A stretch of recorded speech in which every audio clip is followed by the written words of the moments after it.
sexual sin is not just sin against God. It's actually a debasing of yourself. You orchestrate a system where you lose your own personal worth and value.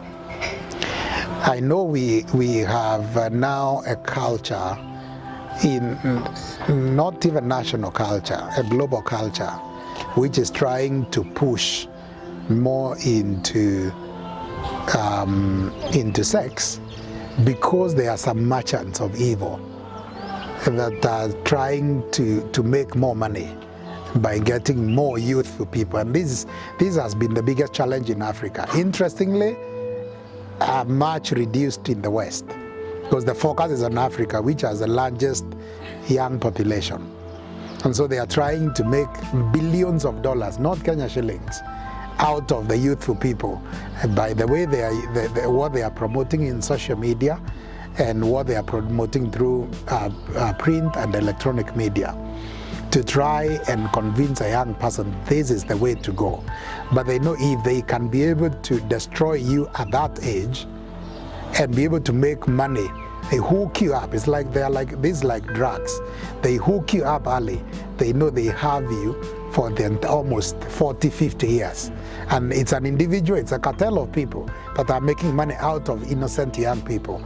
And that's why when we build our conviction and what we stand for, it doesn't matter if everyone else seems to say how good it is, because some are paid to be propagators of the same, to share like testimonies of how glorious it was.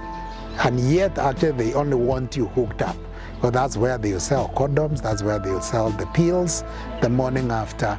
And today they know there are people who are in that business and would know, and they'll sponsor ads. Social media ads. You open Facebook and the first ads that will come, you will see certain things.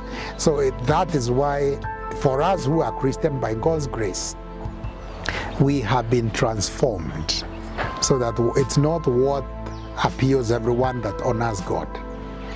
And I would want to challenge the young people, do not get into a prison while the Lord has come and has brought freedom to you.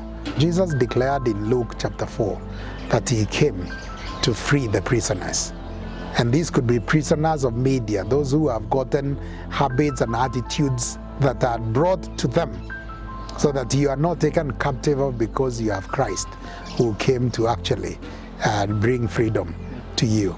So my challenge is that yes, this seems to be the way things are going, but you're better off being able to keep your purity, your sexual purity. I mean, at the very least, they lose their self-worth. You'll find people are now depressed. You'll find they have been with multiple partners.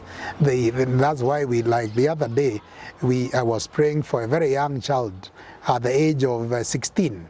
She had lost her womb, went with multiple partners, and finally she lost her womb.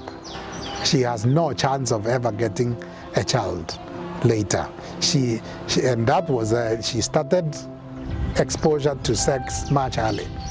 And we have many who are struggling with a lot of health issues because they could not wait. You've seen lately that we have had more suicides among young people happening. You listen to reasons on some of the suicide notes that remain behind, is because they have lost their self-worth. They have lost their value. They don't see why they should live. All those they thought, some have turned to sponsors. They thought their life would be any better just to be misused, and they are left to suffer, some with chronic illnesses after that escapade, and they are unable to bring their life together. Thank God for Christ, who came to satisfy all the desires. I mean, the sensual desires, he's able to satisfy them. And each one of us, or those of us who are able to hold our ground until marriage, we are having fun today, having taken care of ourselves